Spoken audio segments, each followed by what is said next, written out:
வணக்கம் வடிவேல், நல்லா இருக்கீங்களா? நல்லா இருக்கீங்களா? நல்லா இருக்கும் வடிவேல். அதாவது எனக்கு ஒரு சின்ன ஞாபகம் வந்து என்ன ஒரு சின்ன சம்பவம் நம்ம சர்ச்சை பண்ண போகிறோம். என்ன சர்ச்சை? அதாவது இப்போ உள்ள ஆளுநர் யார் நமக்கு தமிழ்நாட்டுக்கு? அருளாக்கர். ராஜேந்திரா அருளாக்கர் அப்படிதானே? ராஜேந்திரா அருளாக்கர். இதுக்கு முன்னாடி இருந்த ஆளுநர் ரவி. R N Ravi. அப்போது முன்னாடி வந்து டிஎம்கே ஆட்சியில் இருந்தே வடிவேல். ஆமாம். அந்த டைமில் வந்து டிஎம்கேக்காரங்க சட்டசபையில் நிறைவேற்றக்கூடிய மசோதாக்கள் எல்லாம் அவர் கையெழுத்து போடலை, பெண்டிங்கில் போட்டிருக்காரு அப்படின்னு ஒரு இவங்க கம்ப்ளைண்ட் பண்ணியிருந்தாங்க. கம்ப்ளைண்ட் பண்ணிட்டு இருந்தாங்க. அந்த டைமில் ஒருக்கா உதயநிதி சொல்லுவாப்புல, எப்படி தெரியுமா?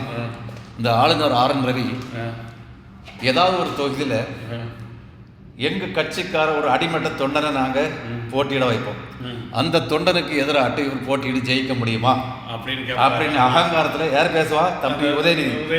தம்பி உதயநிதி முன்னாடி துணை முதலமைச்சர், இப்போ எதிர்கட்சி தலைவர். சரி, அது வந்து ஒரு அகங்காரத்தின் உச்சக்கட்டம். எதை வச்சு நான் சொல்லணும்னு சொன்னா பதவி மோகம்.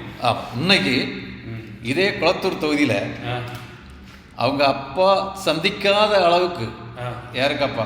ஸ்டாலினுக்கு அப்பா கருணாநிதி வந்து எந்த எலெக்ஷன்லையுமே தோத்தது கிடையாது. ஆனால் ஸ்டாலினுக்கு சரியான ஒரு தோல்வியை கொடுத்துருக்காங்க. யாரு? குளத்தூர் மக்கள்.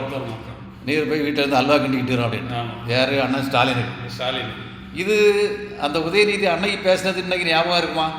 நம்ம அன்னைக்கு பேசணுமேன்ட்டு அடிமட்ட தொண்டரை விட்டு அவர் கூடால ஆர் என் ரவி ஆளுநரை எதிர்த்து போட்டியிட வச்சு உனக்கு ஜெயிக்க முடியுமான்னு கேட்டாப்ல. யாரு?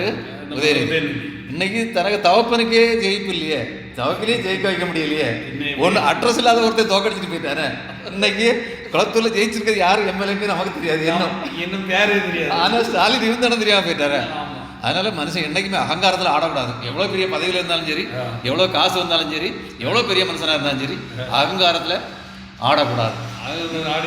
ஆடியாச்சுன்னா இயற்கை, இறைவன் அதுக்கான தண்டனை உடனே கொடுத்தாகும். சரி.